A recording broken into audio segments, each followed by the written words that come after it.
Canal Conhecimento Partilhado, obrigado por acessar esse conteúdo.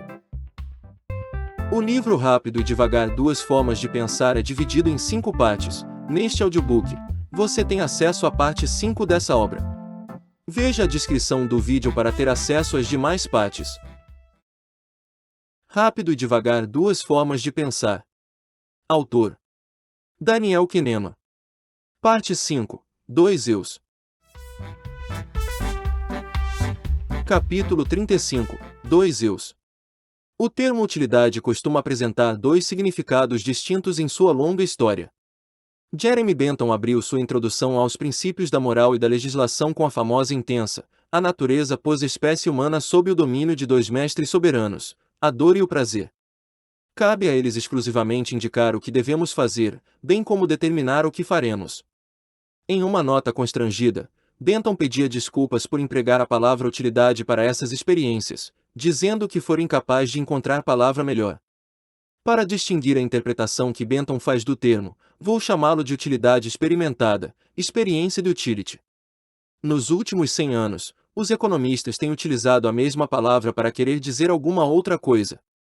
Da forma como os economistas e teóricos da decisão empregam o termo, ele significa desejabilidade, vantability, e eu o chamei de utilidade de decisão, decision utility.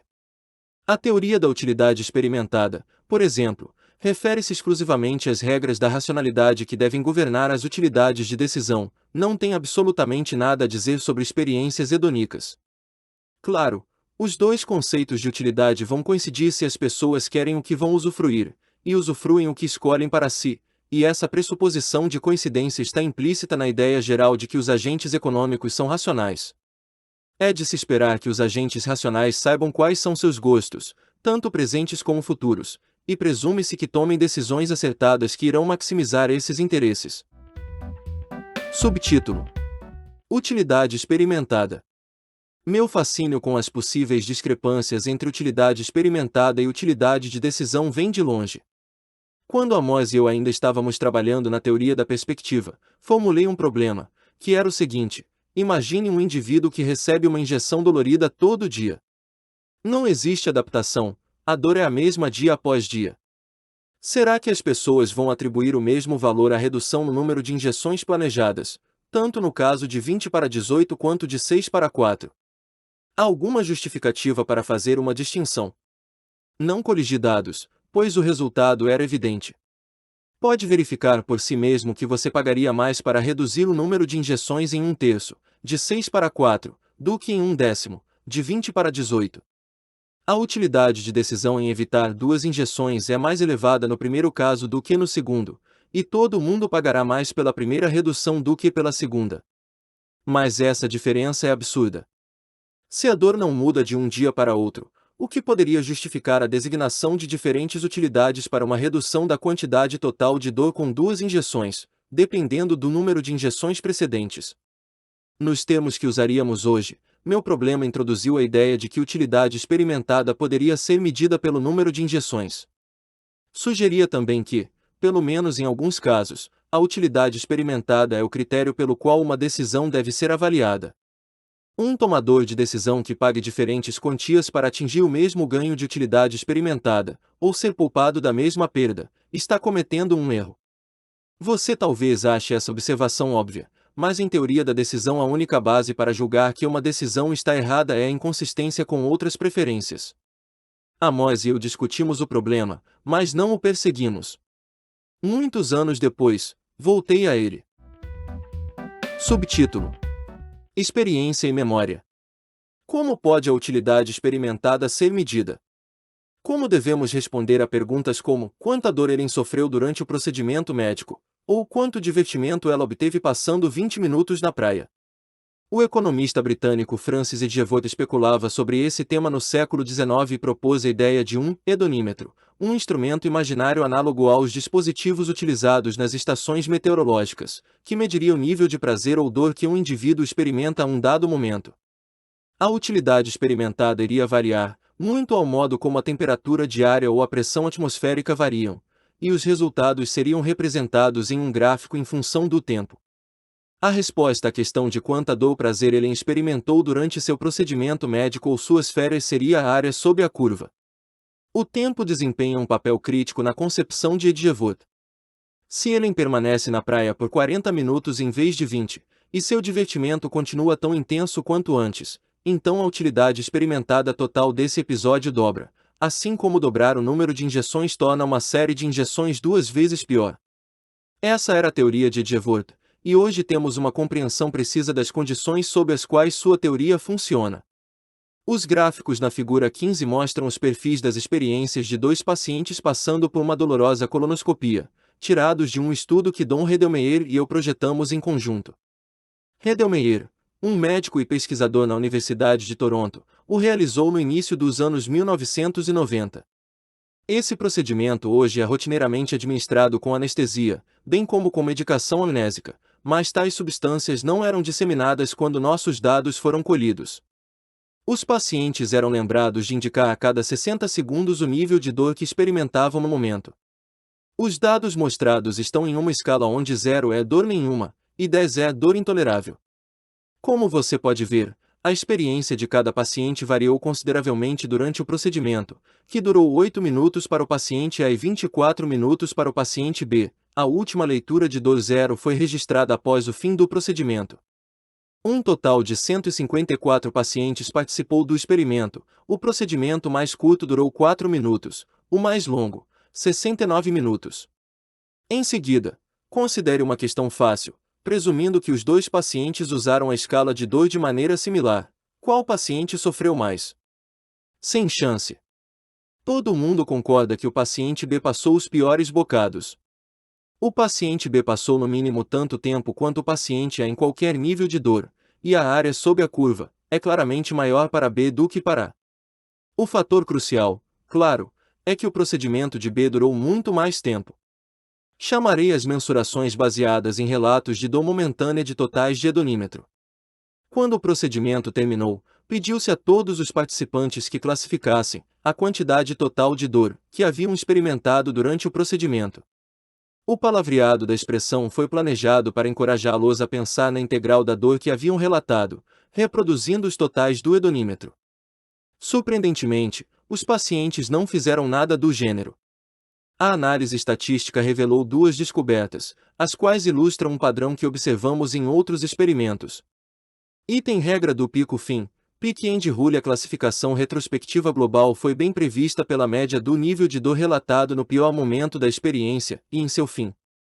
Item negligência com a duração. Duration neglect. A duração do procedimento não exerceu o menor efeito nas avaliações de dor total. Você pode agora aplicar essas regras aos perfis dos pacientes A e B. A pior classificação, 8 na escala de 10 pontos, foi a mesma para ambos os pacientes, mas a última classificação antes do fim do procedimento foi 7 para o paciente A e apenas 1 para o paciente B.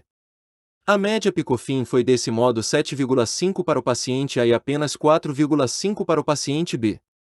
Como esperado, o paciente A reteve uma lembrança muito pior do episódio do que o paciente B.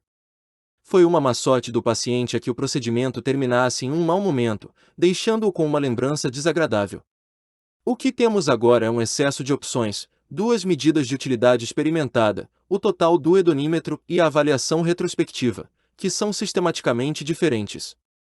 Os totais do edonímetro são calculados por um observador a partir do relato de um indivíduo da experiência dos momentos. Chamamos esses julgamentos de ponderados por duração, duration weighted, pois o cálculo da área sob a curva designa pesos iguais a todos os momentos. 2 minutos de dor no nível 9 é 2 vezes tão ruim quanto 1 minuto no mesmo nível de dor. Entretanto, as descobertas desse experimento e de outros mostram que as avaliações retrospectivas são insensíveis à duração e dão peso a 2 momentos singulares, o pico e o fim, muito maior do que a outros. Então qual deve ter importância? O que o médico deve fazer? A escolha tem implicações para a prática médica. Observamos que se o objetivo é reduzir a lembrança de dor dos pacientes, baixar o pico de intensidade de dor poderia ser mais importante do que diminuir a duração do procedimento. Pelo mesmo raciocínio, o alívio gradual pode ser preferível ao alívio abrupto se os pacientes conservam uma melhor lembrança quando a dor no fim do procedimento é relativamente branda. Item: se o objetivo é reduzir a quantidade de dor realmente experimentada, conduzir o procedimento com rapidez talvez seja apropriado, mesmo que fazer isso aumente o pico de intensidade de dor e deixe os pacientes com uma péssima lembrança. Qual dos dois objetivos você achou mais atraente? Não conduzi um estudo apropriado, mas minha impressão é que uma grande maioria se mostrará a favor de reduzir a lembrança da dor. Acho útil pensar nesse dilema como um conflito de interesses entre dois eus, que não correspondem aos dois sistemas familiares. O eu experiencial, experiência em self, é o que responde à pergunta: está doendo agora? O eu recordativo, remember in self, é o que responde à pergunta: como foi isso, no todo? As lembranças são tudo que temos para reter nossa experiência de viver, e a única perspectiva que podemos adotar quando pensamos em nossas vidas é, portanto, a do eu recordativo. Um comentário que escutei de um membro da plateia após uma palestra ilustra a dificuldade de distinguir as lembranças da experiência. Ele contou do arrebatamento de escutar uma longa sinfonia em um disco que perto do fim estava arranhado, produzindo um som horrível, e disse que o final ruim estragou toda a experiência. Mas a experiência não foi arruinada de fato, apenas a lembrança dela. O eu experiencial passará por uma experiência que era quase inteiramente boa, e o final ruim não era capaz de desfazê-la, pois ela já havia acontecido. Meu questionador atribuíra a todo o episódio uma avaliação de fracasso, porque terminara muito mal, mas essa avaliação efetivamente ignorava 40 minutos de júbilo musical. Será que a experiência real não conta para nada? Confundir a experiência com a lembrança dela é uma ilusão cognitiva convincente, e é a substituição que nos faz acreditar que uma experiência passada pode ser arruinada. O eu experiencial não tem uma voz. O eu recordativo às vezes está errado, mas é ele que fica de olho no placar e governa o que aprendemos com a vida, e é ele quem toma as decisões. O que aprendemos com o passado é maximizar as qualidades de nossas futuras lembranças, não necessariamente de nossa futura experiência. Essa é a tirania do eu recordativo. Subtítulo: que eu deve ser levado em consideração? Para demonstrar o poder da tomada de decisão do eu recordativo, meus colegas e eu projetamos um experimento, usando uma forma branda de tortura que vou chamar de situação da mão gelada. Seu pavoroso nome técnico é cold pressor, ou teste vasoconstritor. É pedido à pessoa que mantém a mão até o pulso mergulhada na água dolorosamente fria até ser instruído a retirá-la e receber uma toalha aquecida. Os participantes de nosso experimento usavam a mão livre para controlar setas em um teclado de modo a fornecer um registro contínuo da dor que suportavam, uma comunicação direta de seu eu experiencial. Escolhemos uma temperatura que causava dor moderada, mas tolerável. Os participantes voluntários obviamente tinham liberdade para retirar a mão a qualquer momento, mas nenhum escolheu fazer isso. Cada participante enfrentava 2 episódios de mão gelada. O episódio curto consistia em 60 segundos de imersão em água a 14 graus Celsius, o que é sentido como dolorosamente frio, mas não intolerável. No fim dos 60 segundos, o pesquisador instruía os participantes a retirar a mão da água e lhes oferecia uma toalha aquecida. O episódio longo durava 90 segundos. Os primeiros 60 segundos eram idênticos ao episódio curto. O pesquisador não dizia coisa alguma ao final dos 60 segundos.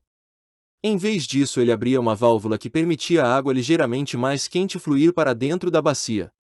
Durante os 30 segundos adicionais, a temperatura da água subia aproximadamente em 1 grau, o suficiente apenas para que a maioria dos participantes detectasse uma leve diminuição na intensidade da dor.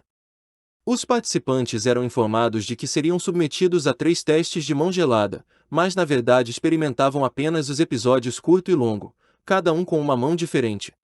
Os testes eram espaçados em 7 minutos. 7 minutos após o segundo teste, os participantes podiam escolher o terceiro teste. Eram informados de que uma de suas experiências seria repetida de modo exato, e estavam livres para escolher se repetiriam a experiência com a mão esquerda ou com a mão direita. Claro que metade dos participantes fez o teste curto com a mão esquerda, metade com a direita, metade fez o teste curto primeiro, metade começou pelo longo, etc. Esse foi um experimento cuidadosamente controlado. O experimento foi projetado para criar um conflito entre os interesses do eu experiencial e do eu recordativo, e também entre a utilidade experimentada e a utilidade de decisão. Da perspectiva do eu experiencial, o teste longo era obviamente pior. Esperávamos que o eu recordativo tivesse outra opinião. A regra do pico-fim prevê uma lembrança pior do teste curto do que do teste longo, e a negligência com a duração prevê que a diferença entre 90 segundos e 60 segundos de dor será ignorada. Desse modo previmos que os participantes teriam uma lembrança mais favorável, ou menos desfavorável, do teste longo e escolheriam repeti-lo. E foi assim mesmo. Um total de 80% dos participantes que relataram que sua dor diminuiu durante a fase final do episódio mais longo optaram por repeti-lo, desse modo declarando-se dispostos a sofrer 30 segundos de dor desnecessária no terceiro teste antecipado. Os participantes que preferiram o episódio longo não eram masoquistas e não escolheram deliberadamente se expor à pior experiência, eles simplesmente cometeram um erro. Se tivéssemos lhes perguntado: você prefere uma imersão de 90 segundos ou apenas a primeira parte dela? Certamente teriam escolhido a opção curta. Não usamos essas palavras, porém, e os participantes fizeram o que lhes ocorreu naturalmente, escolheram repetir o episódio do qual guardavam uma lembrança menos aversiva. Os voluntários sabiam perfeitamente bem qual das duas exposições era mais longa, perguntamos a eles, mas não usaram esse conhecimento. A decisão deles foi governada por uma simples regra de escolha intuitiva: pegue a opção que você mais gosta, ou que menos desgosta.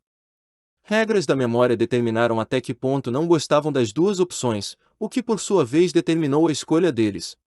O experimento da mão gelada, como meu velho problema das injeções, revelou uma discrepância entre utilidade de decisão e utilidade experimentada. As preferências que observamos nesse experimento são mais um exemplo do efeito -, que encontramos em ocasiões anteriores. Uma delas foi o estudo de Christopher C. em que acrescentar peças de louça a um serviço de 24 peças diminuía o valor total porque algumas das peças acrescentadas estavam quebradas. Outra foi Linda, a ativista considerada como mais provavelmente uma caixa de banco feminista do que uma caixa de banco. A semelhança não é acidental. O mesmo traço operante do sistema 1 explica as três situações. O sistema 1 representa conjuntos por médias, normas e protótipos, não por somas. Cada episódio de Mão Gelada é um conjunto de momentos, que o eu recordativo armazena como um momento prototípico. Isso leva a um conflito. Para um observador objetivo avaliando o episódio com base nas informações do eu experiencial, o que conta é a área sob a curva, que integra a dor no decorrer do tempo. Ela tem a natureza de uma soma. A memória que o eu recordativo guarda, por outro lado, é um momento representativo, fortemente influenciado pelo pico e pelo fim. Claro que a evolução poderia ter projetado a memória dos animais para armazenar integrais, como certamente faz em alguns casos. É importante para um esquilo saber a quantidade total de alimento armazenado, e uma representação do tamanho médio das nozes não seria um bom substituto. Porém, a integral de dor ou prazer ao longo do tempo pode ser biologicamente menos significativa. Sabemos, por exemplo, que ratos exibem negligência com duração tanto para o prazer como para a dor. Em um experimento, os ratos foram consistentemente expostos a uma sequência em que o acionamento de uma luz sinaliza que um choque elétrico em breve será desferido. Os ratos rapidamente aprenderam a temer a luz, e a intensidade de seu medo podia ser medida por diversas reações fisiológicas. A principal descoberta foi que a duração do choque teve pouco ou nenhum efeito sobre o medo, tudo o que importa é a intensidade dolorosa do estímulo.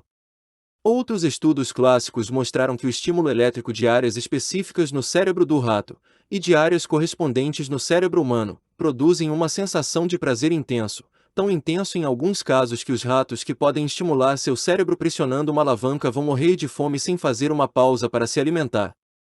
O estímulo elétrico prazeroso pode ser propiciado em explosões que variam em intensidade e duração. Aqui mais uma vez apenas a intensidade importa. Até certo ponto, aumentar a duração de uma explosão de estímulo não parece aumentar a avidez do animal em obtê-la. As regras que governam o eu recordativo dos humanos têm um longo histórico evolucionário. Subtítulo: Biologia versus racionalidade. A ideia mais útil no problema das injeções que ocupou meus pensamentos anos atrás foi que a utilidade experimentada de uma série de injeções igualmente dolorosas pode ser medida, simplesmente contando as injeções. Se todas as injeções são igualmente aversivas, então 20 delas são 2 vezes tão ruins quanto 10, e uma redução de 20 para 18 e uma redução de 6 para 4 são igualmente valiosas. Se a utilidade de decisão não corresponde à utilidade experimentada, então alguma coisa está errada com a decisão. A mesma lógica funcionou no experimento da mão gelada. Um episódio de dor que dura 90 segundos é pior do que os primeiros 60 segundos desse episódio. Se as pessoas voluntariamente optam por suportar o episódio mais longo, alguma coisa está errada com a decisão delas. Em Meu Velho Problema, a discrepância entre a decisão e a experiência originou-se da sensibilidade decrescente. A diferença entre 18 e 20 é menos impressionante, e parece valer menos, do que a diferença entre 6 e 4 injeções. No experimento da mão gelada, o erro reflete dois princípios da memória: negligência com a duração e a regra do pico-fim. Os mecanismos são diferentes, mas o resultado é o mesmo: uma decisão que não está corretamente sintonizada com a experiência. Decisões que não produzem a melhor experiência possível e prognósticos errôneos de futuras sensações, ambas são más notícias para os adeptos da racionalidade da escolha. O estudo da mão gelada mostrou que não podemos confiar totalmente que nossas preferências vão refletir nossos interesses, mesmo que estejam baseadas na experiência pessoal, e mesmo que a lembrança dessa experiência tenha sido impressa nos últimos 15 minutos. Gostos e decisões são moldados pelas lembranças, e as lembranças podem estar erradas. A evidência representa um profundo desafio à ideia de que os humanos têm preferências consistentes e sabem como maximizá-las, um dos fundamentos do modelo de agente racional. Há uma inconsistência incorporada ao design de nossas mentes. Temos fortes preferências acerca da duração de nossas experiências de dor e prazer. Queremos que a dor seja breve e que o prazer dure. Mas nossa memória, uma função do sistema 1, evoluiu para representar o momento mais intenso de um episódio de dor ou prazer, o pico, e as sensações quando o episódio estava em seu final. Uma memória que negligencia a duração não terá utilidade para nossa preferência por longos prazeres e sofrimentos curtos. Frases pontuais referentes ao capítulo 35. Falando dos dois eus. Você está pensando em seu casamento fracassado inteiramente da perspectiva do eu recordativo. Um divórcio é como uma sinfonia com um som de arranhões no fim. O fato de que terminou mal não significa que foi todo ruim. Esse é um mau caso de negligência com a duração. Você está dando a parte boa, e a ruim de sua experiência um peso igual, embora a parte boa tenha durado 10 vezes mais do que a outra. Capítulo 36. A vida como uma narrativa. Bem no início de meu trabalho sobre a mensuração da experiência, assisti à ópera de Verdi, La Traviata. Conhecida por sua música belíssima, ela é também uma história comovente do amor entre um jovem aristocrata e Violeta, uma cortesã. O pai do jovem aborda Violeta e a convence a abrir mão de seu amor, a fim de proteger a honra da família e as perspectivas de casamento da irmã do jovem. Em um ato de autossacrifício supremo, Violeta finge rejeitar o homem que adora. Pouco depois ela é acometida de consumpção, o termo usado para tuberculose no século XIX. No último ato, Violeta está morrendo, cercada por alguns amigos. Seu amado foi avisado e corre até Paris para vê-la. Ao saber da notícia, ela é transformada pela esperança e alegria, mas também está se deteriorando rapidamente. Não interessa quantas vezes você já assistiu à ópera, você é arrebatado pela tensão e medo do momento. O jovem enamorado chegará a tempo.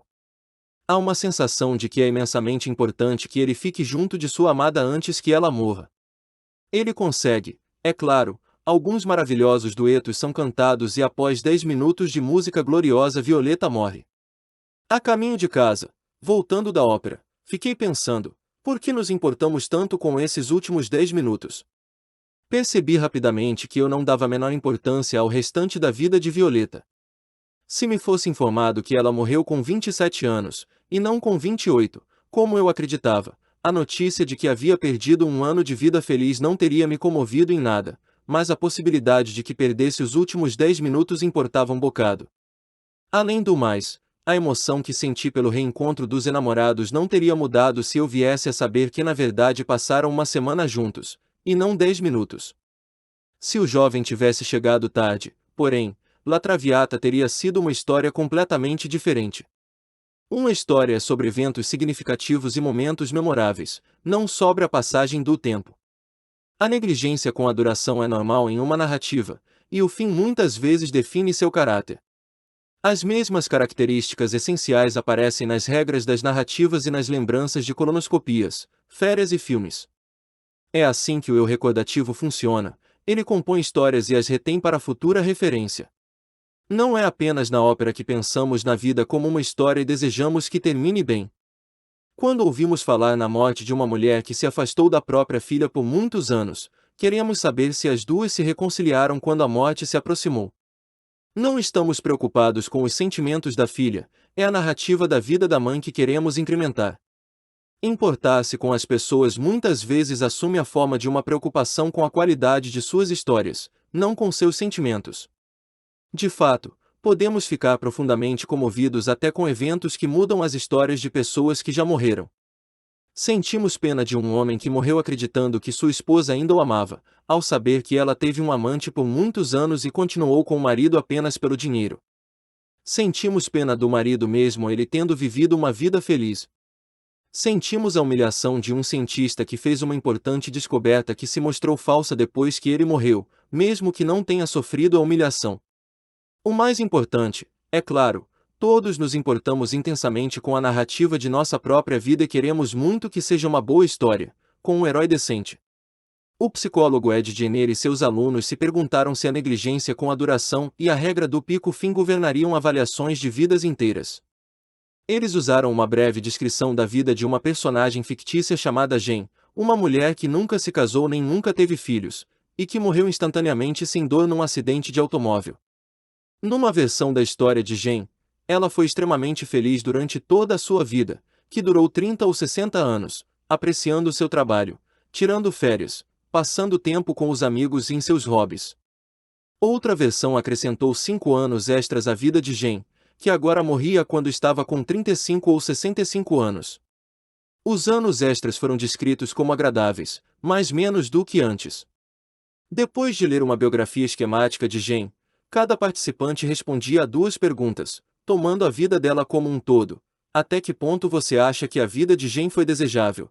E que total de felicidade ou infelicidade você diria que Jen experimentou em sua vida? Os resultados forneceram evidência clara tanto da negligência com a duração como do efeito pico-fim.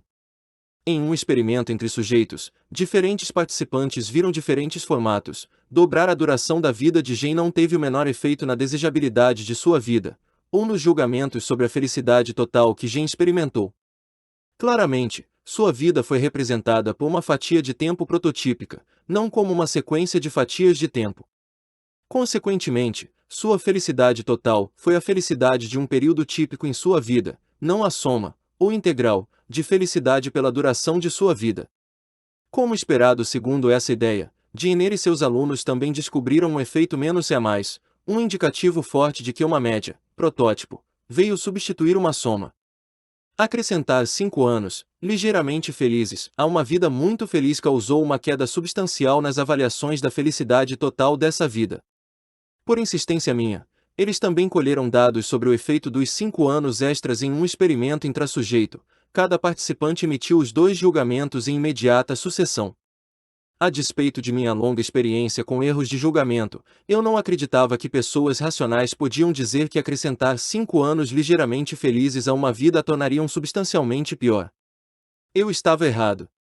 A intuição de que os decepcionantes 5 anos extras tornavam a vida toda pior foi esmagadora. O padrão de julgamentos pareceu tão absurdo que Jenner e seus alunos inicialmente acharam que isso representava a tolice típica dos jovens que tomavam parte em seus experimentos.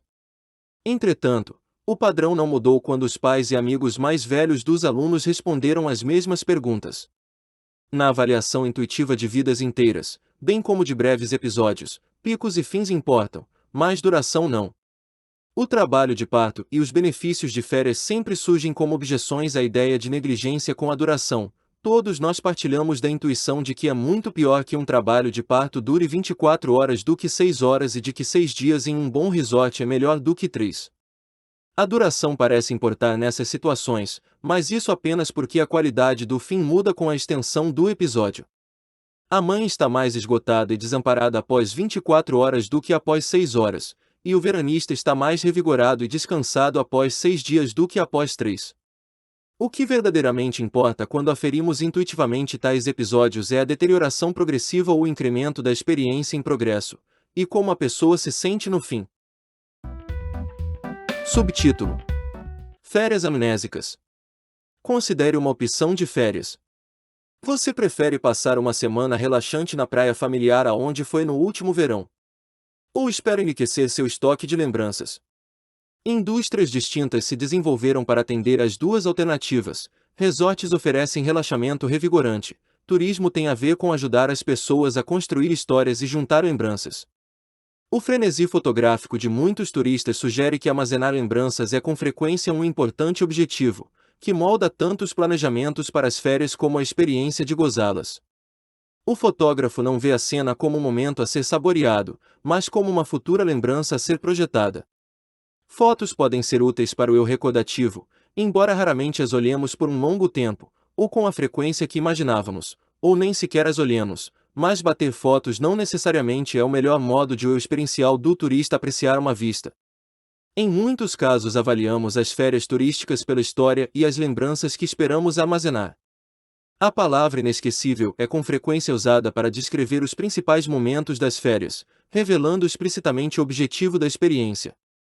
Em outras situações, o amor nos vem à mente, a declaração de que o atual momento nunca será esquecido, embora nem sempre seja bem assim, muda o caráter do momento. Uma experiência sabidamente inesquecível ganha um peso e uma significação que de outro modo ela não teria. Ed Jenner e sua equipe forneceram evidência de que é o eu recordativo que escolhe as férias. Eles pediram a estudantes para escrever diários e registrar uma avaliação diária de suas experiências durante as férias. Os estudantes forneceram também uma classificação global das férias quando elas terminaram. Finalmente, indicaram se pretendiam ou não repetir as férias que haviam acabado de ter. A análise estatística determinou que as intenções para as férias futuras foram inteiramente determinadas pela avaliação final, mesmo quando essa pontuação não representou precisamente a qualidade da experiência que haviam descrito nos diários. Como no experimento da mão gelada, certo ou errado, as pessoas escolhem por lembrança quando decidem se querem ou não repetir uma experiência. Um experimento mental sobre suas próximas férias vai lhe permitir observar sua atitude em relação a seu eu experiencial. No fim das férias, todas as fotos e vídeos serão destruídos. Além disso, você vai tomar uma poção que apagará todas as suas lembranças da viagem. Como essa perspectiva afetaria seu projeto de férias? Quanto você estaria disposto a pagar por elas, comparado a férias normalmente inesquecíveis?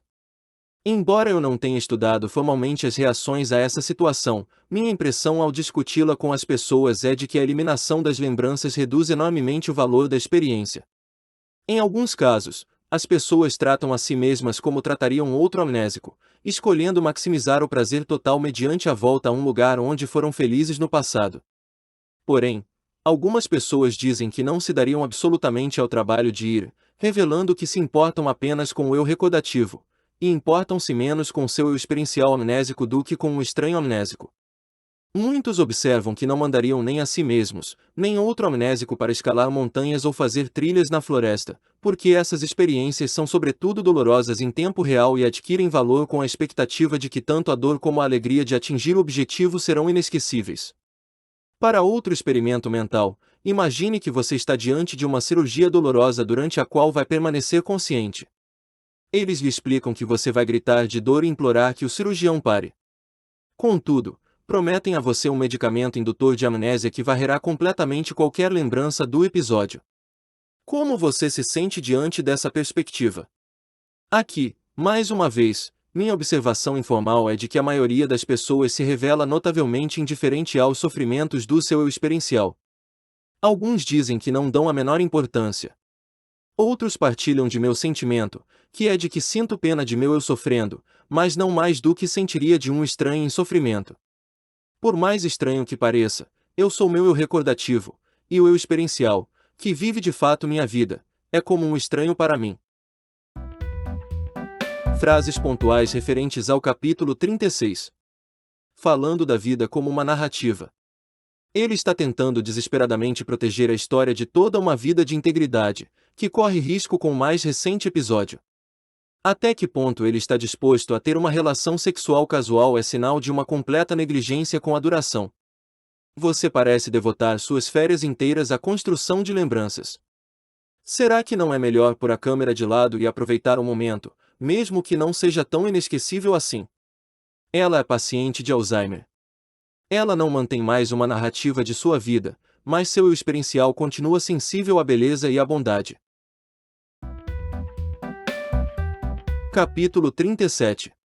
Bem-estar experimentado. Quando me interessei pelo estudo do bem-estar, há cerca de 15 anos, descobri rapidamente que quase tudo que eu sabia sobre o assunto vinha das respostas de milhões de pessoas a variações mínimas de uma questão de estudo, que era de forma geral aceita como uma medida de felicidade. A pergunta é claramente endereçada ao seu eu recordativo, que é convidado a pensar sobre sua vida. Tudo considerado, até que ponto você está satisfeito com sua vida como um todo hoje em dia? Tendo chegado ao tema do bem-estar a partir do estudo das lembranças equivocadas de colonoscopias e mãos dolorosamente geladas, fiquei naturalmente desconfiado da satisfação global com a vida como uma medida válida de bem-estar. Como eu recordativo não se mostrará uma boa testemunha em meus experimentos, concentrei-me no bem-estar do eu experiencial. Propus que fazia sentido dizer que Ellen foi feliz no mês de março, se passou a maior parte do tempo empenhada em atividades que teria preferido continuar em vez de parar, pouco tempo em situações das quais queria escapar e, muito importante, pois a vida é curta, não tempo demais em um estado neutro em que não se importaria se fosse de um jeito ou de outro. Há muitas experiências diferentes que preferiríamos continuar em lugar de parar, incluindo os prazeres tanto mentais como físicos. Um dos exemplos que eu tinha em mente para uma situação que ele desejaria continuar é a total absorção em uma tarefa, o que Mihaly Csikszentmihalyi chama de fluxo, um estado que alguns artistas vivenciam em seus momentos criativos e que muitas outras pessoas atingem quando fascinadas por um filme, um livro ou palavras cruzadas. Interrupções não são bem-vindas em nenhuma dessas situações. Também tive lembranças de uma infância tenra e feliz em que eu sempre chorava quando minha mãe vinha me separar de meus brinquedos para me levar para o parque, e chorava outra vez quando ela me tirava do balanço e do escorregador. A resistência à interrupção era um sinal de que eu estava me divertindo, tanto com meus brinquedos como no parquinho. Propus medir a felicidade objetiva de Ellen precisamente como avaliamos a experiência dos dois pacientes de colonoscopia, estimando um perfil do bem-estar que ela vivenciou em sucessivos momentos de sua vida. Nisso eu estava seguindo o método do hedonímetro de Edgeworth de um século atrás. Em meu entusiasmo inicial por essa abordagem, fiquei inclinado a descartar o eu recordativo de Ellen como uma testemunha propensa ao erro para o verdadeiro bem-estar de seu eu experiencial. Suspeitei que essa posição fosse extrema demais, o que se revelou ser mesmo, mas foi um bom começo. Subtítulo: Bem-estar experimentado. Montei um Dream Team que incluía 3 outros psicólogos de diferentes especialidades e um economista, e arregaçamos as mangas para desenvolver uma mensuração do bem-estar do eu experiencial. Um registro contínuo de experiência infelizmente era impossível, uma pessoa não pode viver normalmente se fica relatando constantemente suas experiências. A alternativa mais próxima era a amostragem da experiência, um método que Csikszentmihalyi tinha inventado. A tecnologia avançou desde seus primeiros usos. A amostragem da experiência é hoje implementada programando o celular de uma pessoa para bipar ou vibrar a intervalos aleatórios durante o dia. O aparelho apresenta então um breve menu de questões sobre o que o voluntário está fazendo e com quem estava quando foi interrompido.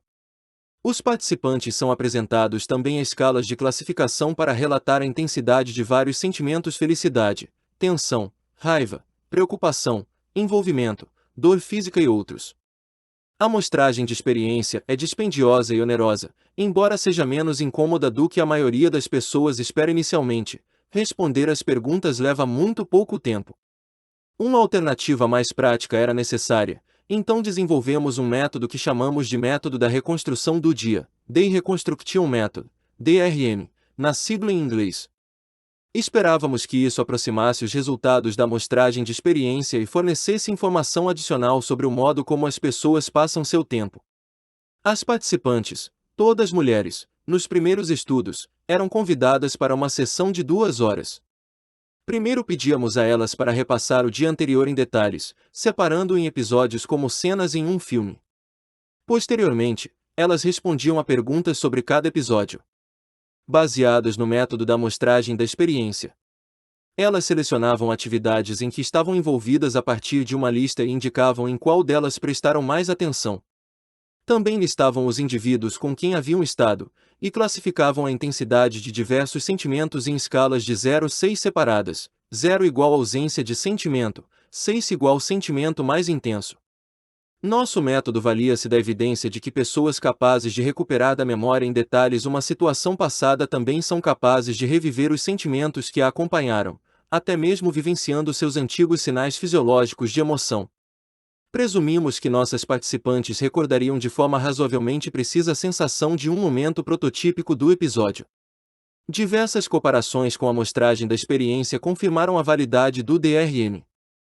Como as participantes relatavam também as ocasiões em que os episódios começavam e terminavam, fomos capazes de calcular uma medida ponderada por duração do que sentiam durante todo o dia acordadas. Episódios mais longos contavam mais do que episódios curtos em nossa medição sumária do afeto diário. Nossos questionários incluíam também medições de satisfação com a vida, que interpretamos como a satisfação do eu recordativo. Utilizamos o DRM para estudar os fatores determinantes tanto do bem-estar emocional como da satisfação de vida entre muitos milhares de mulheres nos Estados Unidos, França e Dinamarca. A experiência de um momento ou de um episódio não é facilmente representada por um único valor de felicidade.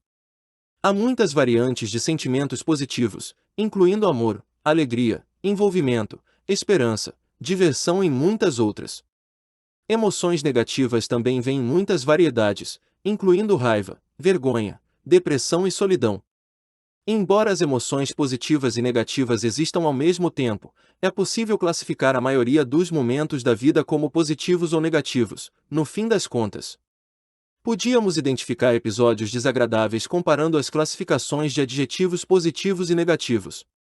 Chamávamos um episódio de desagradável se um sentimento negativo recebia uma classificação mais elevada do que todos os sentimentos positivos. Descobrimos que as mulheres norte-americanas passam em torno de 19% do tempo em um estado de desagrado, proporção um pouco mais elevada do que as francesas, 16%, ou dinamarquesas, 14%. Chamamos a porcentagem de tempo que um indivíduo passa em um estado de desagrado de índice U. Por exemplo, um indivíduo que passa de 4 a 16 horas de seu tempo desperto em um estado de desagrado apresentaria um índice U de 25%. A vantagem do índice U é que ele está baseado não numa escala de classificação, mas em uma medição objetiva de tempo. Se o índice U para uma população cai de 20% para 18%, você pode inferir que o tempo total que a população gasta em desconforto emocional ou sofrimento diminuiu 1/10. Uma observação surpreendente foi a extensão da desigualdade na distribuição de dor emocional. Cerca de metade das nossas participantes relataram ter passado um dia inteiro sem experimentar um episódio desagradável. Por outro lado, uma minoria significativa da população vivenciou considerável aflição emocional durante grande parte do dia. Ao que parece, uma pequena fração da população arca com a maior parte do sofrimento, seja devido a alguma enfermidade física ou mental, um temperamento infeliz ou aos azares e tragédias pessoais em sua vida. Um índice também pode ser calculado por atividades. Por exemplo, podemos medir a proporção de tempo que as pessoas passam em um estado emocional negativo quando utilizam o transporte público, trabalham ou interagem com seus pais, esposos ou filhos. Para 1.000 norte-americanas numa cidade do meio-oeste, o índice foi de 29% para pegar o trem de manhã, 27% para o trabalho, 24% para cuidar dos filhos, 18% para o serviço doméstico, 12% para a socialização, 12% para assistir à televisão e 5% para sexo. O índice U era em cerca de 6% mais elevado nos dias úteis do que nos fins de semana, em grande parte porque nos fins de semana as pessoas passam menos tempo em atividades de que não gostam e não sofrem a tensão e o estresse associados com o trabalho. A maior surpresa foi a experiência emocional do tempo gasto com os filhos, que para as mulheres norte-americanas era ligeiramente menos agradável do que fazer o serviço doméstico. Aqui encontramos um dos poucos contrastes entre mulheres francesas e norte-americanas. As francesas passam menos tempo com os filhos, mas aproveitam mais, talvez porque tenham mais acesso a serviços de cuidados infantis e passem menos tempo durante o dia levando as crianças de carro de uma atividade para outra. O humor de um indivíduo a um dado momento depende de seu temperamento e felicidade total, mas o bem-estar emocional também flutua consideravelmente ao longo do dia e da semana. O humor do momento depende primordialmente da situação presente.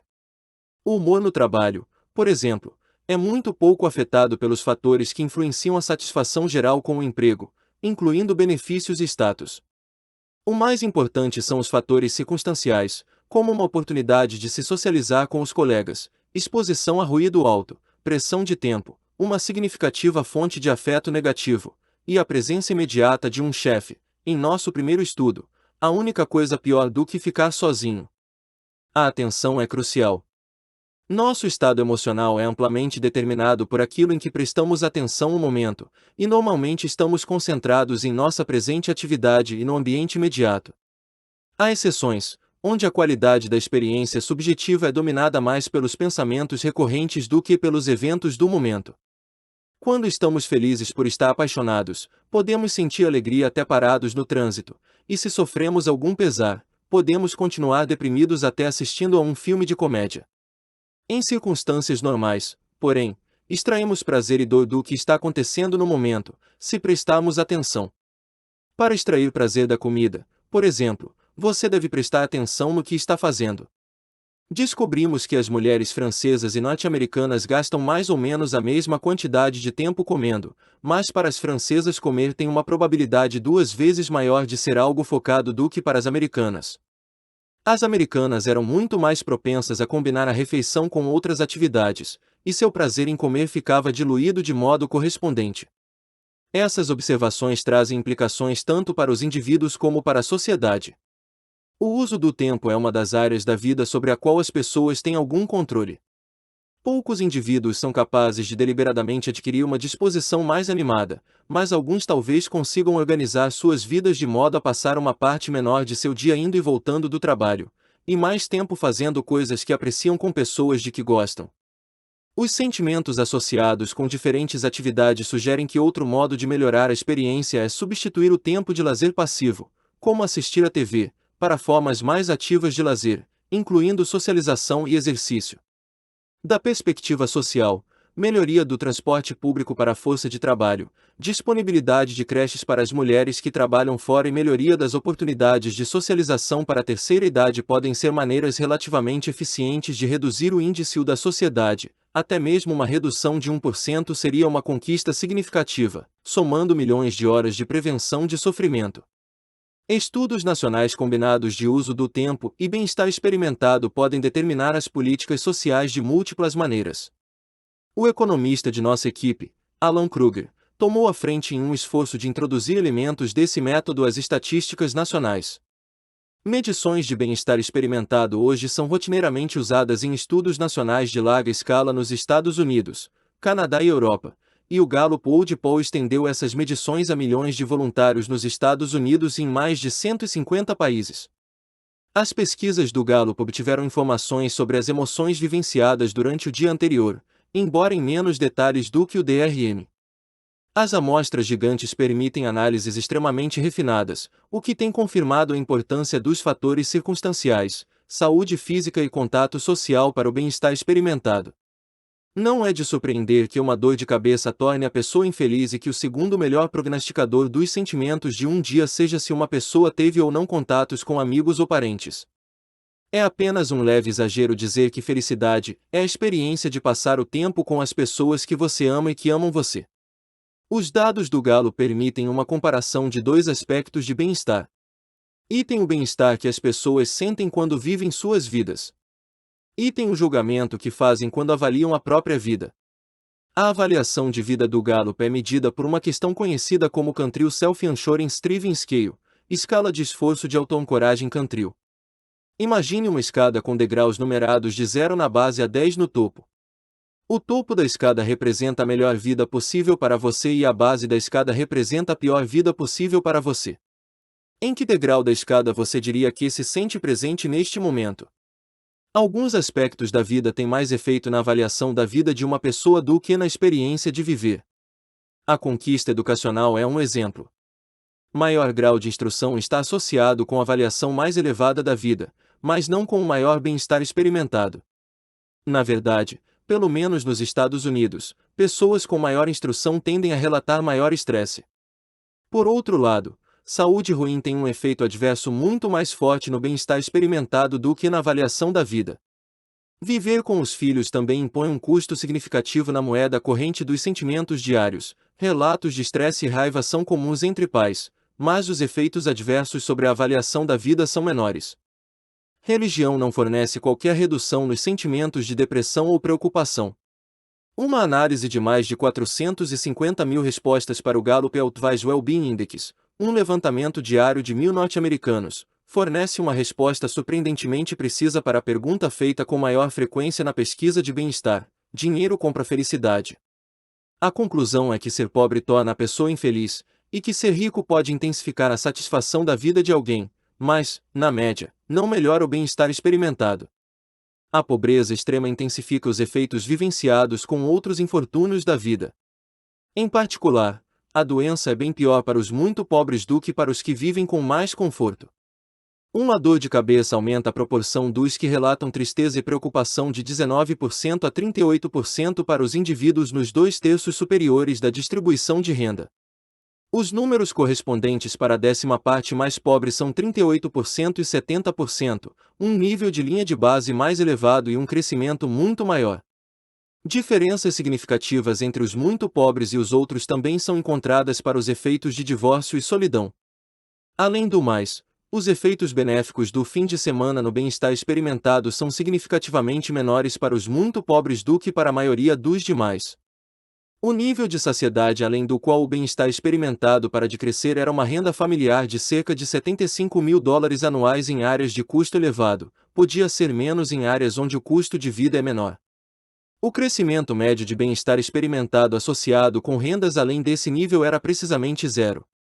Isso é surpreendente porque uma renda mais elevada indubitavelmente permite a aquisição de muitos prazeres, incluindo férias em lugares interessantes e ingressos para óperas, bem como um ambiente de vida melhorado. Por que esses prazeres agregados não aparecem nos relatórios de experiência emocional? Uma interpretação plausível é de que maior renda está associada com uma capacidade reduzida de usufruir os pequenos prazeres da vida. Há sugestiva evidência a favor dessa ideia. Em estudantes estimulados pela ideia de riqueza, o prazer que seus rostos expressam ao comer uma barra de chocolate é reduzido. Há um claro contraste entre os efeitos da renda no bem-estar experimentado e na satisfação de vida. Renda mais elevada traz consigo satisfação mais elevada, muito além do ponto em que deixa de ter qualquer efeito positivo na experiência. A conclusão geral é tão clara para o bem-estar quanto foi para colonoscopias. A avaliação que as pessoas fazem de suas vidas e a experiência real podem estar relacionadas, mas também são diferentes. Satisfação de vida não é uma medição imperfeita de seu bem-estar experimentado, como eu pensava alguns anos atrás. É algo completamente diferente. Frases pontuais referentes ao capítulo 37. Falando de bem-estar experimentado. A meta das políticas públicas deve ser a redução do sofrimento humano. Objetivamos um índice o mais baixo na sociedade. Lidar com a depressão e a pobreza extrema deve ser uma prioridade. O modo mais fácil de aumentar a felicidade é controlar seu uso do tempo. Você consegue achar mais tempo para fazer as coisas de que gosta. Quando você ultrapassa o nível de rendimento da saciedade, pode adquirir mais experiências prazerosas, mas vai perder parte de sua capacidade de usufruir as menos caras.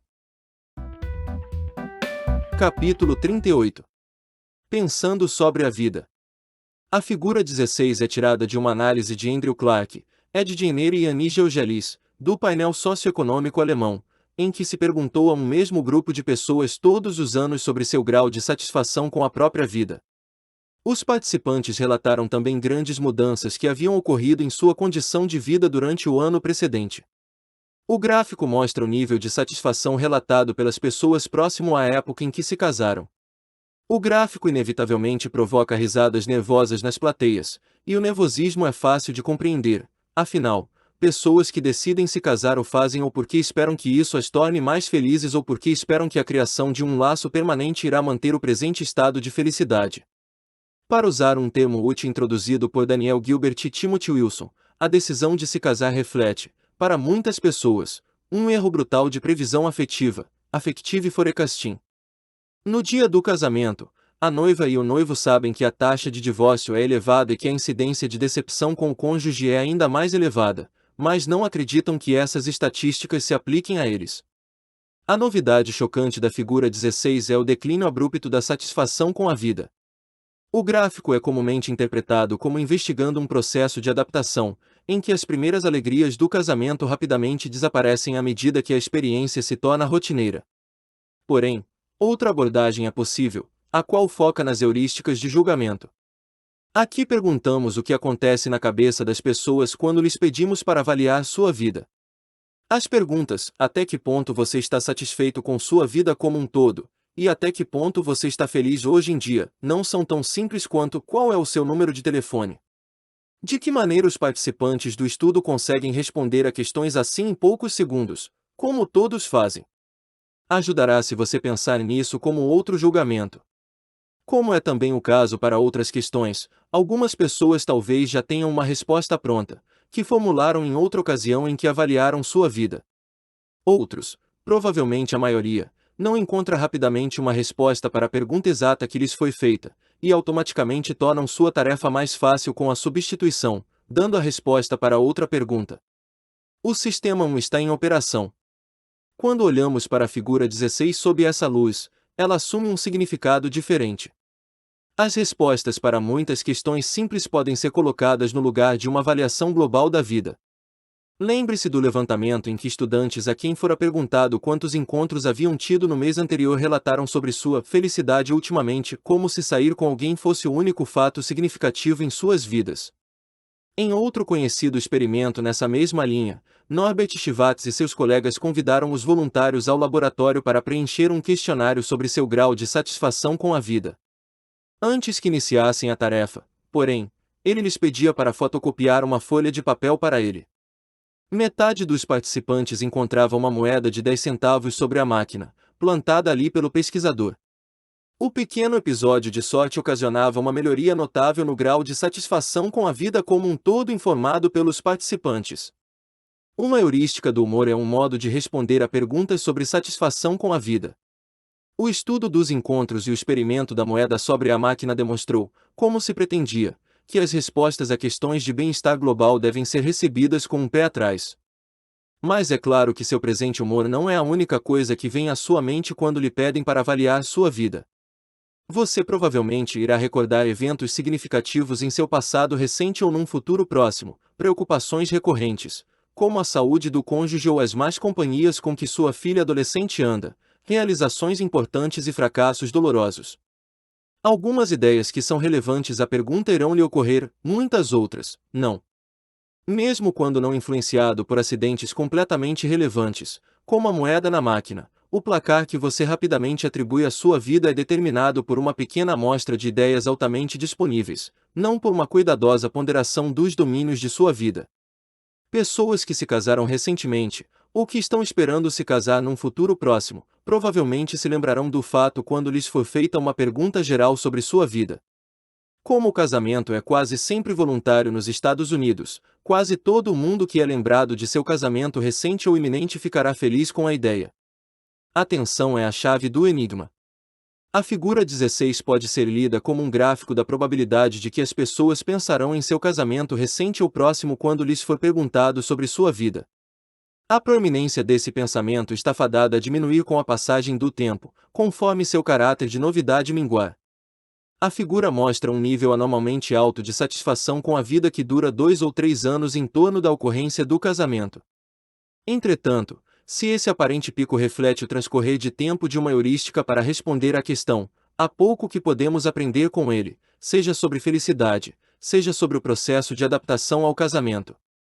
Não podemos inferir a partir disso que uma maré de felicidade aumentada dura por vários anos e gradualmente recua. Mesmo pessoas que ficam felizes de recordar seu casamento quando lhes fazemos uma pergunta sobre sua vida não necessariamente ficam felizes o resto do tempo. A menos que tenham pensamentos felizes sobre seu casamento durante grande parte do dia, isso não vai influenciar diretamente sua felicidade. Até mesmo recém-casados que são sortudos o bastante para gozar de um estado de feliz preocupação com seu amor mútuo acabarão por voltar à Terra, e seu bem-estar experimentado mais uma vez irá depender, como é o caso com o resto de nós, do ambiente e das atividades do presente momento. Nos estudos do DRM, não há diferença global no bem-estar experimentado entre as mulheres que conviveram com um parceiro e as que não conviveram. Os detalhes de como os dois grupos usavam seu tempo explicou a constatação. Mulheres que têm um parceiro passam menos tempo sozinhas, mas também muito menos tempo com amigos.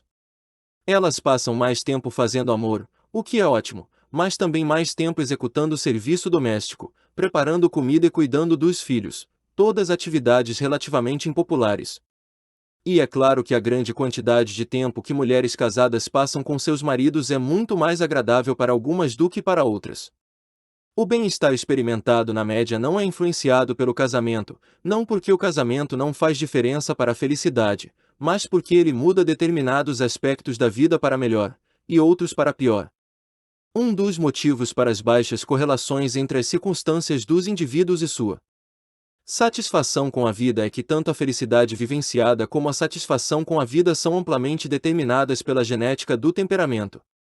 A disposição para o bem-estar é uma característica tão hereditária quanto a altura ou inteligência, como demonstrado por estudos de gêmeos separados no nascimento. Pessoas que parecem igualmente afortunadas variam enormemente no grau de felicidade. Em alguns casos, como no casamento, as correlações com o bem-estar são baixas devido aos efeitos de equilíbrio. A mesma situação pode ser boa para algumas pessoas e ruim para outras, e novas circunstâncias apresentam tanto benefícios como custos.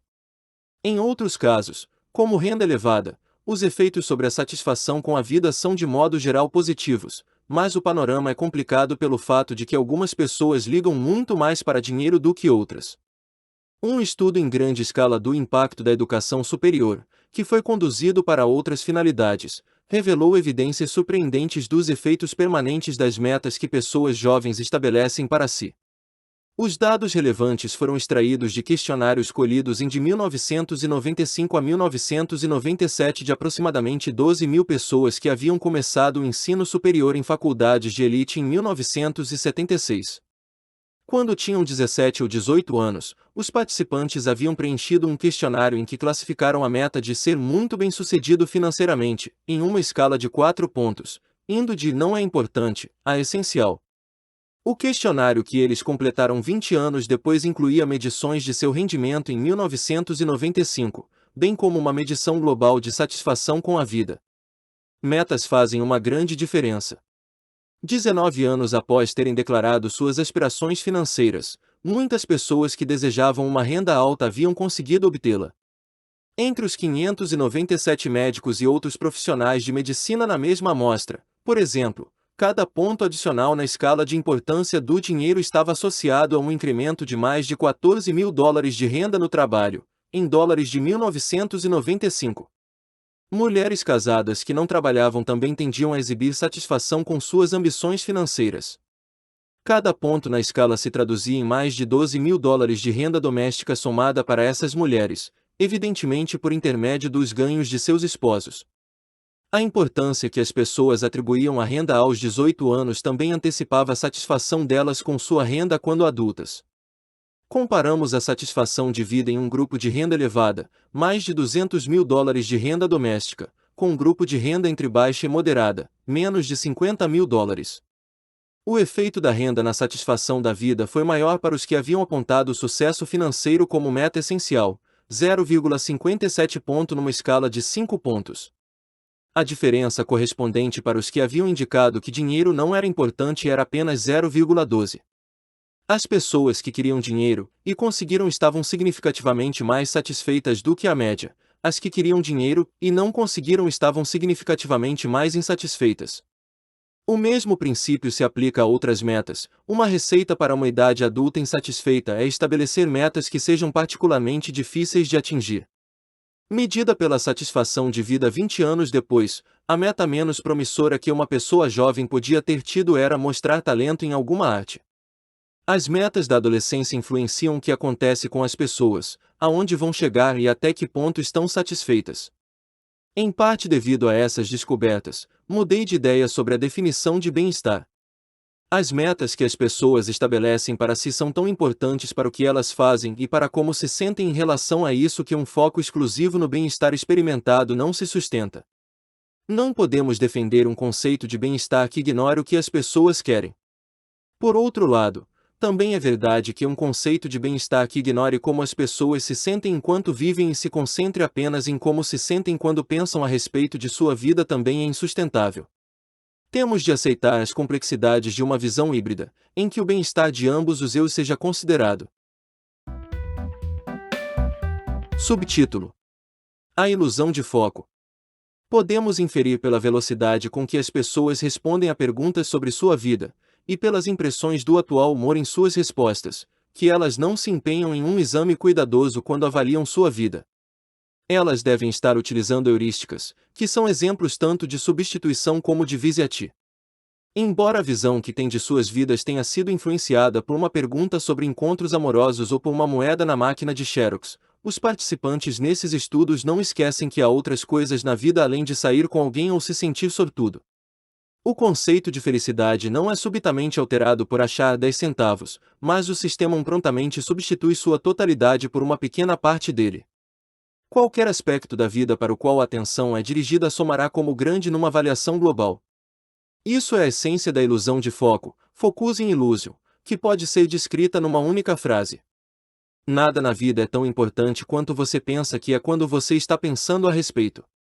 A origem dessa ideia foi uma discussão em família sobre uma mudança da Califórnia para Rinceton, em que minha esposa alegou que as pessoas são mais felizes na Califórnia do que na costa leste.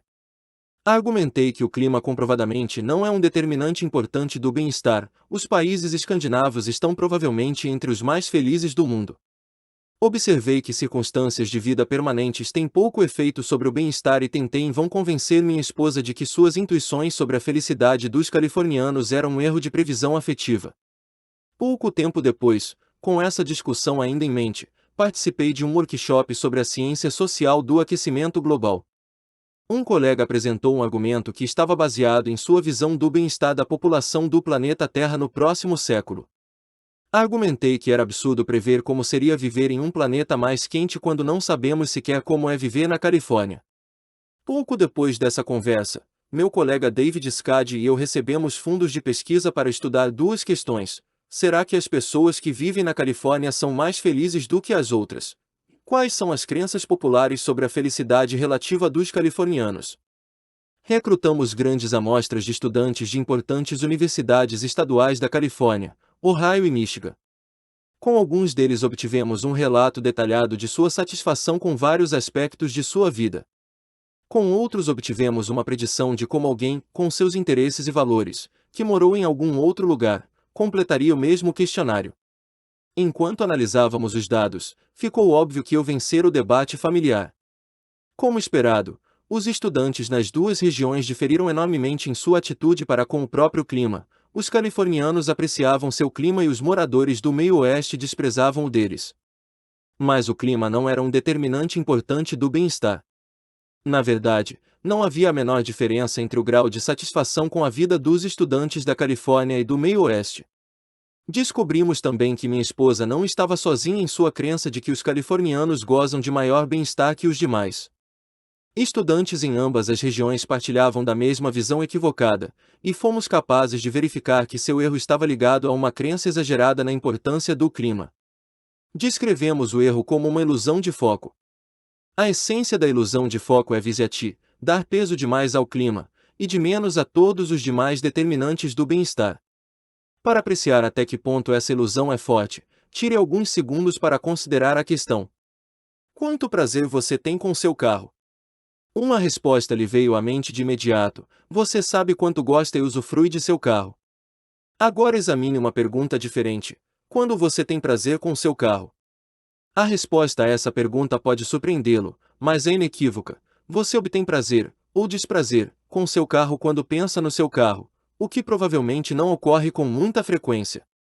Sob circunstâncias normais, você não passa muito tempo pensando sobre seu carro quando o está dirigindo.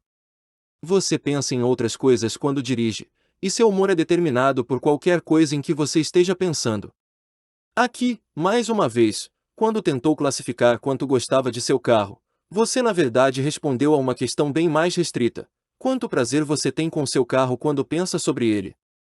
A substituição o levou a ignorar o fato de que você raramente pensa sobre seu carro, uma forma e negligência com a duração. O resultado é uma ilusão de foco. Se você gosta de seu carro, é provável que exagere o prazer que extrai dele, o que vai enganá-lo quando pensar nas virtudes de seu atual veículo, bem como quando contemplar a compra de um novo. Um viés similar distorce julgamentos sobre as felicidades dos californianos.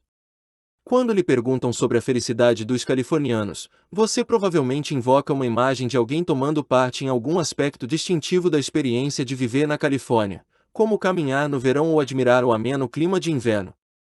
A ilusão de foco surge porque os californianos na verdade passam pouco tempo envolvidos nesses aspectos de sua vida. Além do mais, californianos de longa data dificilmente vão pensar no clima quando lhes for solicitada uma avaliação global de suas vidas. Grande atenção! Pensamentos de qualquer aspecto da vida têm maior probabilidade de serem proeminentes se uma alternativa contrastante está altamente disponível. Pessoas que se mudaram recentemente para a Califórnia vão responder de forma diferente. Considere uma pessoa arrojada que se mudou de Ohio para buscar a felicidade em um clima melhor. Durante alguns anos após se mudar, uma pergunta sobre sua satisfação com a vida provavelmente o lembrará da mudança e também evocará pensamentos dos climas contrastantes nos dois estados. A comparação certamente favorecerá a Califórnia, e a atenção a esse aspecto da vida talvez distorça seu verdadeiro peso e experiência. Contudo, a ilusão de foco também pode trazer conforto.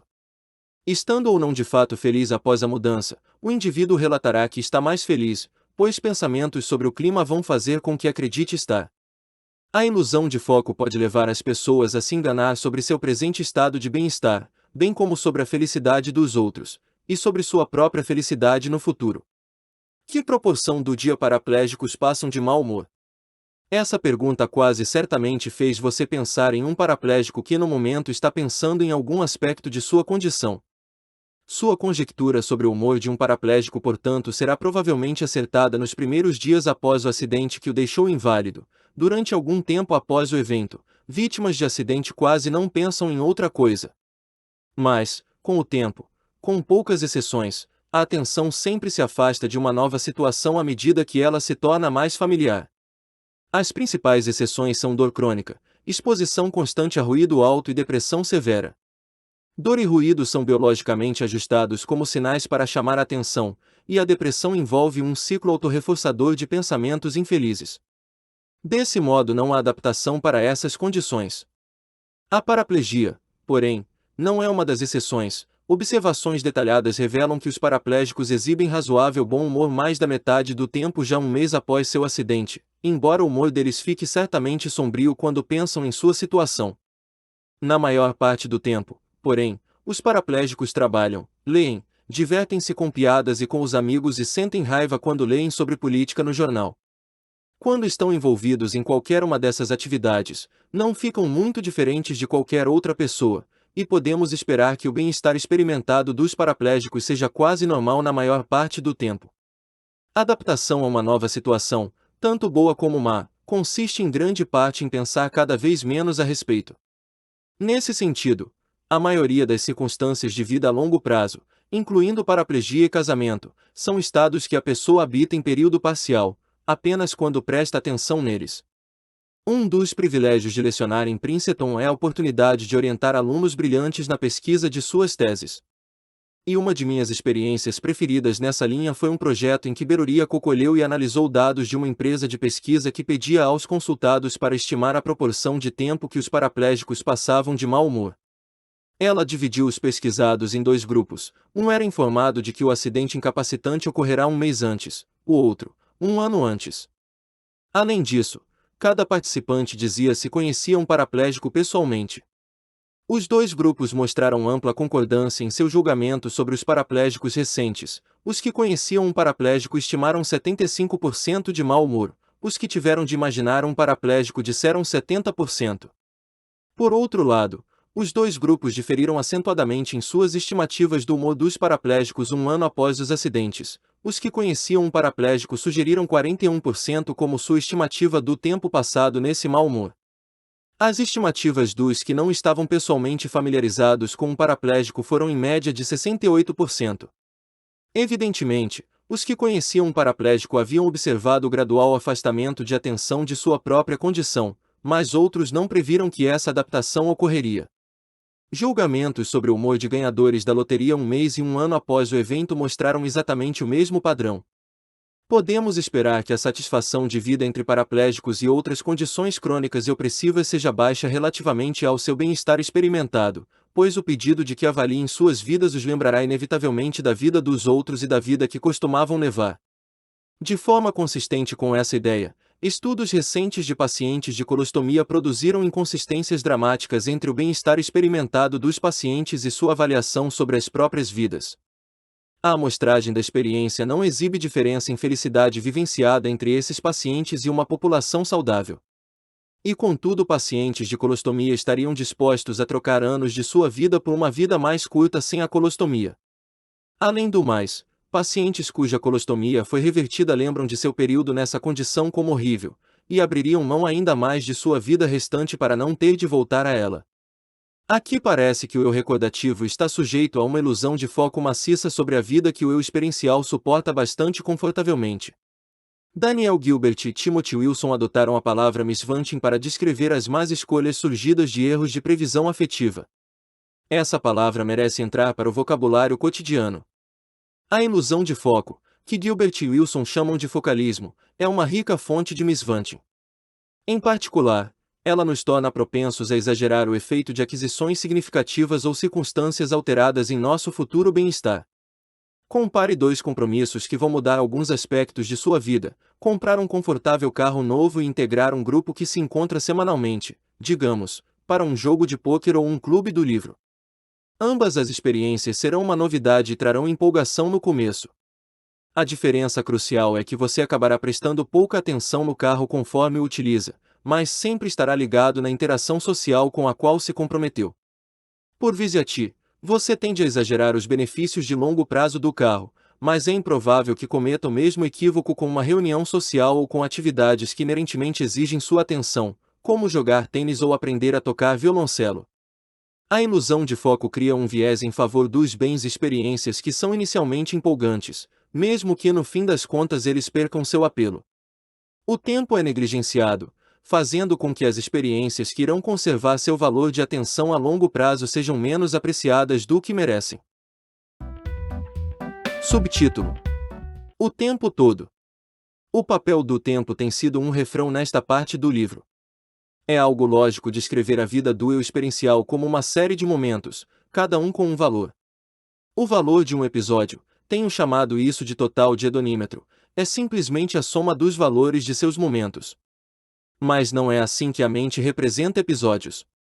O eu recordativo, como descrevi, também conta histórias e faz escolhas, e nem as histórias nem as escolhas representam o tempo de forma apropriada. No modo narrador de histórias, um episódio é representado por alguns poucos momentos críticos, especialmente o início, o pico e o fim. A duração é negligenciada.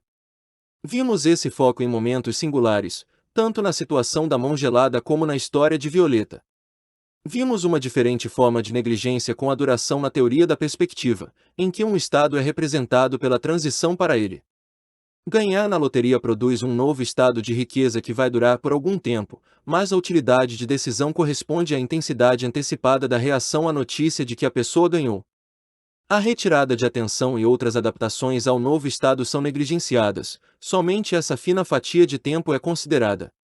O mesmo foco na transição para o novo estado e a mesma negligência com o tempo e a adaptação são encontrados em previsões da reação a doenças crônicas e, é claro, na ilusão de foco. O equívoco que as pessoas cometem na ilusão de foco implica dar atenção a momentos selecionados e negligenciar o que acontece em outros momentos. A mente é boa com histórias, mas não parece bem projetada para o processamento do tempo. Durante os últimos 10 anos, descobrimos muitos fatos sobre a felicidade. Mas descobrimos também que a palavra felicidade não possui um significado simples e não deve ser usada como se possuísse. Às vezes o progresso científico nos deixa mais confusos do que estávamos antes. Frases pontuais referentes ao capítulo 38. falando de pensar sobre a vida. Ela pensava que comprar um carro bonito ia torná-la mais feliz, mas como se viu isso foi um erro de previsão afetiva. O carro quebrou a caminho do trabalho hoje de manhã e ele ficou de mau humor. Esse não é um bom dia para lhe perguntar sobre sua satisfação com o emprego.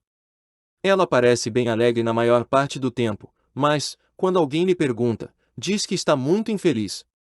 Talvez perguntar faça com que pense em seu divórcio recente.